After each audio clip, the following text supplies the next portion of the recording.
confinement dure depuis plusieurs semaines déjà sur une bonne partie de la planète. Des dauphins sont observés dans les canaux de Venise. Ils nagent dans les eaux claires en Italie. Des sangliers circulent dans les rues de Barcelone, en Espagne. Des chèvres des montagnes se réunissent chaque soir sur la place du village d'Albacete. Les oiseaux, qui sont plus nombreux, chantent en chœur, et les renards, moins apeurés, traversent les jardins pour venir se blottir au coin d'une porte. Un puma a été pris en photo dans la ville de Santiago, au Chili. Et dans la ville de Marseille, en France, on observe beaucoup de vie en mer, des groupes de dauphins, de passage, et des oiseaux marins qui viennent en très grand nombre. Dans les pelouses qui sont non tendues, il y a énormément de fleurs sauvages qui poussent et qui attirent les insectes. Abeilles, bourdons, papillons, rejoints à leur tour par des chats qui jouent et qui sautent après les sauterelles et les feuilles volantes.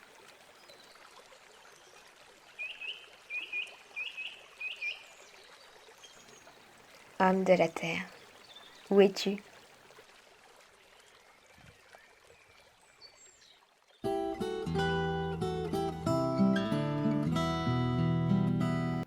Confiné chez toi, suspecté, interrogé, accusé, interdit de sortie, interdit de penser, interdit de vivre dans la nature, interdit de voyager, interdit au jour le jour, interdit, interdit, toujours et encore plus.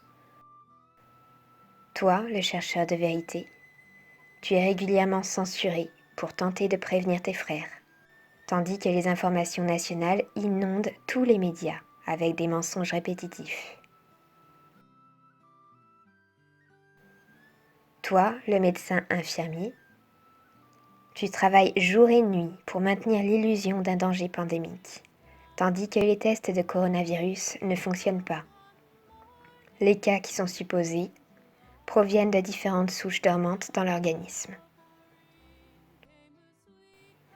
Toi, le gérant informaticien ou le fonctionnaire, tu es amené à travailler chez toi, avec tes enfants à éduquer en même temps, selon un programme scolaire obligatoire et intensif.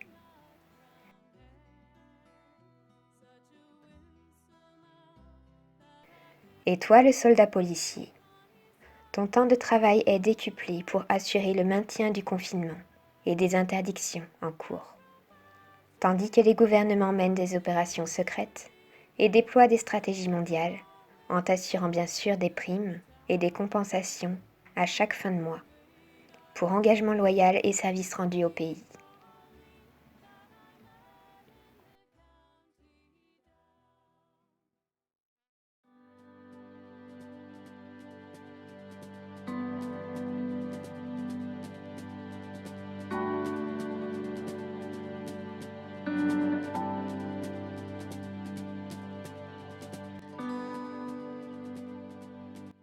Les groupes d'élite mènent des opérations massives sur l'ensemble du territoire mondial et repoussent périodiquement les échéances du confinement, selon la tournure des événements.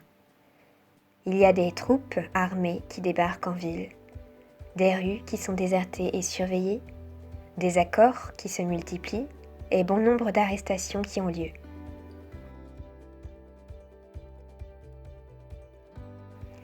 À la base, la création du coronavirus a été financée par l'Ordre Noir, les Black Sun, dans un laboratoire de bioingénierie médicale chinois, afin d'élaborer un vaccin mondial et de transformer peu à peu la génétique humaine en robots. L'objectif final étant d'instaurer un empire totalitariste, une dictature mondiale entièrement centralisée, robotisée et contrôlée par l'IA, ou intelligence artificielle.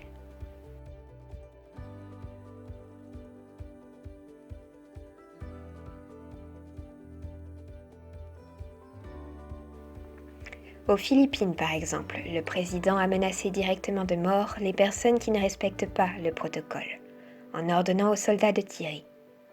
Et en France, des couvre-feux sont installés dans plusieurs agglomérations, avec des drones qui circulent pour renforcer la surveillance.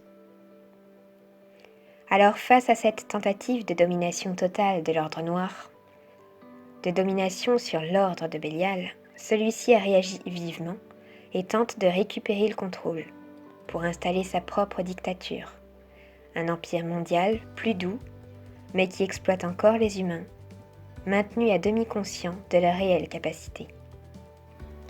L'une des figures clés des Bélial Sun, le président américain Donald Trump, a envoyé des milliers d'hommes sur les terres d'Europe pour mener des arrestations massives contre les principaux chefs de la cabale satanique, mettant fin à de nombreuses pratiques rituelles et sacrifices de sang.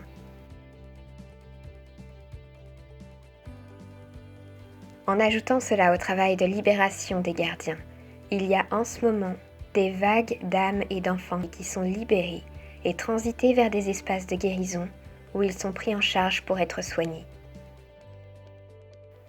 C'est extrêmement favorable pour l'ascension planétaire. Toutefois, même si les Bélial Sun participent à leur manière à la première étape de libération de la planète, il nous faut rester vigilants et garder à l'esprit que leur objectif final n'est pas la libération totale de l'humanité. Les Bélial Sun agissent pour des intérêts personnels.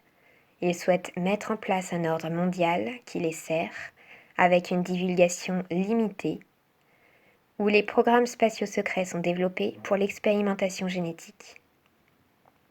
L'humanité ne sera pas entièrement libérée tant qu'elle sera sous leur autorité.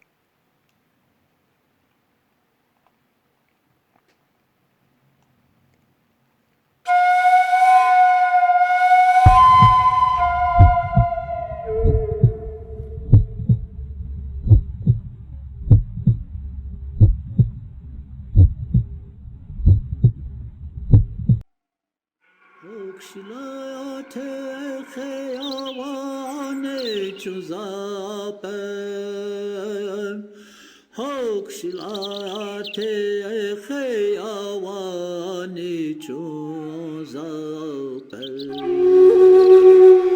چانو پای پیچا اولا کینگتلو Hoxilaya ya yechi wakangta cha chan.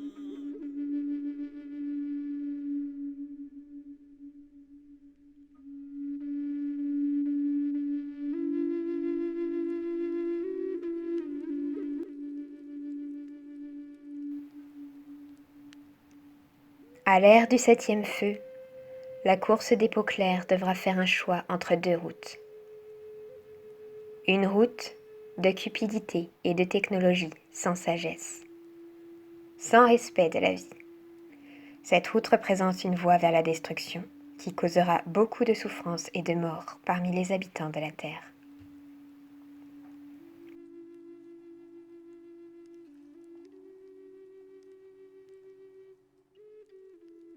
Une route de spiritualité, un chemin plus lent qui prend en compte le respect de tous les êtres vivants. Si la race blanche fait le bon choix, alors le septième feu allumera le huitième et dernier feu. Un feu éternel de paix, d'amour, de fraternité et de croissance saine.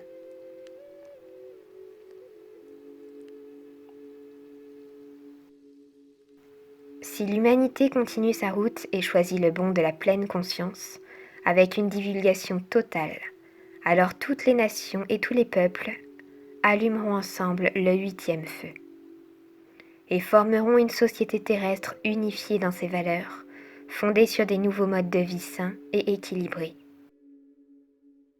Il n'y aura plus de système pyramidal dirigé par une seule personne, avec des lois humaines destructrices qui changent du jour au lendemain, au profit de la gloire ou du pouvoir d'un seul, mais un système égalitaire et unifié avec la source de vie éternelle, soutenu par une assemblée de sages reconnus pour leur bienveillance, tournée vers les lois universelles, afin que soit maintenu l'équilibre et l'harmonie vibratoire sur la planète, pour le plus grand bien de tous, et de tous les royaumes vivants.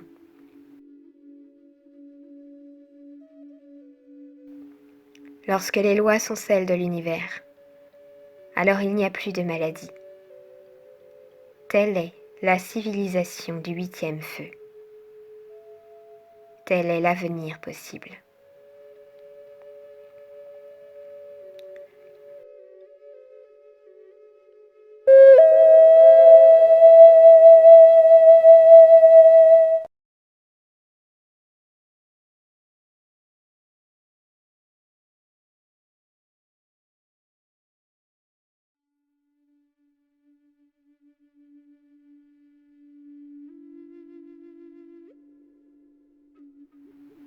Quand toutes les personnes chercheront à s'unir pour créer un nouveau monde de justice, de paix et de liberté, alors viendra le temps de rétablir la santé de la Terre.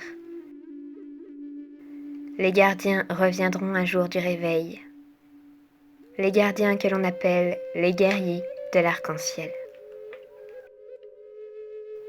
Ils réenseigneront les valeurs et les connaissances qui ont été perdues avec le temps, comment acquérir la sagesse et des perceptions extrasensorielles, comment retrouver l'unité, l'harmonie et l'amour.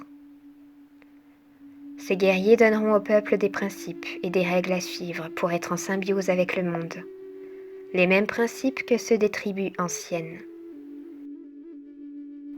Comme les anciens, ils enseigneront comment communiquer avec la source de création aimante, qui coule comme un long torrent de montagne, qui coule le long de l'océan de la vie. À nouveau, les humains pourront ressentir la joie dans la solitude. Ils seront libérés des basses mesquines et aimeront tous les humains comme leurs frères. Ils sentiront le bonheur pénétrer dans leur cœur sera pur et rayonnera de chaleur, de compréhension et de respect pour l'ensemble de l'humanité, la nature et la source de vie éternelle. Leurs enfants pourront à nouveau courir librement, libérés de la peur, libérés des toxines, libérés de la destruction et de la cupidité. Les rivières redeviendront claires, les forêts abondantes et belles. Les animaux et les oiseaux se renouvelleront. Les vertus des plantes et des animaux seront à nouveau respectées et la conservation de tout ce qui est beau deviendra un mode de vie. Les guerriers de l'arc-en-ciel sont nombreux, en nombre important, mais il y a de terrifiantes montagnes d'ignorance à conquérir, et ils se retrouvent souvent face à des préjugés et de la haine. Ils doivent être dévoués, inébranlables dans leur force, et forts dans leur cœur. Ils trouveront des cœurs et des esprits volontaires qui les suivront sur cette route de retour à la beauté et l'abondance de Mère Nature. Ce jour viendra, il n'est pas loin. Le jour où les guerriers de l'arc-en-ciel qui ont conservé leur mémoire réenseigneront les secrets de la vie. C'est avec cette connaissance, la connaissance qu'ils ont conservée, que nous retournerons à nouveau à l'harmonie avec la nature, Mère Nature et l'humanité. C'est avec cette connaissance que nous trouverons la clé de notre survie.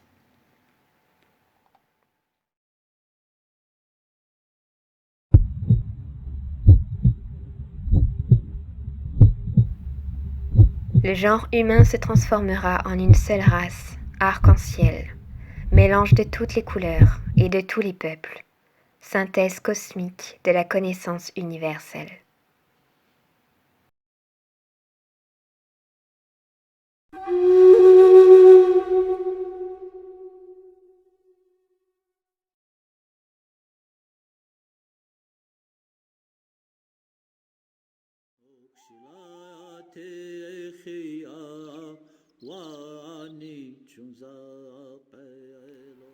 Chez les peuples indiens Lakota, la naissance d'un bison blanc est un signe du divin pour annoncer l'arrivée des temps nouveaux, ce qui signifie également la venue des nations du bison, les peuples des étoiles, des civilisations d'autres systèmes stellaires qui reviennent au moment où les humains sont prêts à vivre en paix.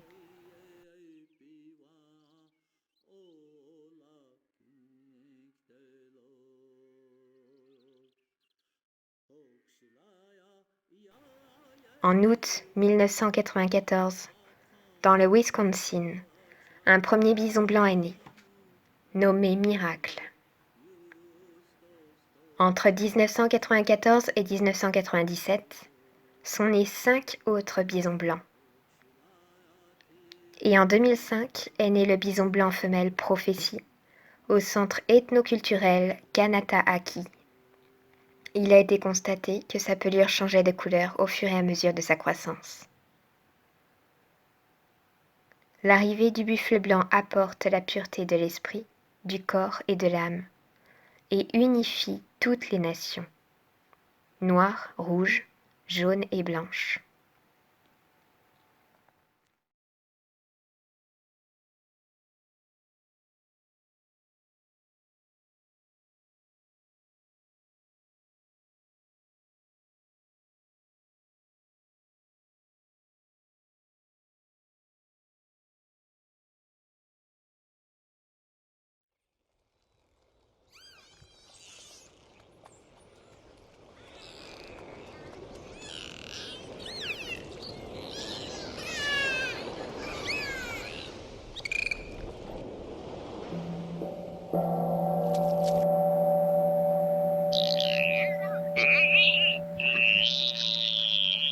L'éveil est là. C'est beau.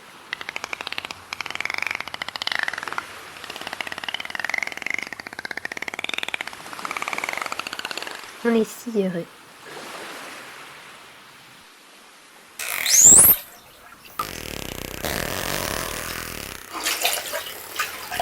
Ça fait longtemps qu'on vous attend.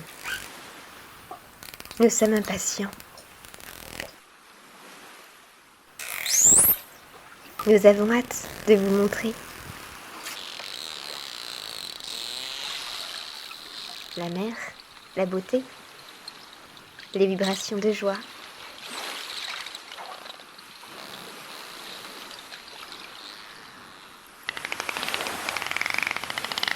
Il y a tant d'amour et de joie. Resplendissez, chantez, jouez. Laissez-vous porter par la mer.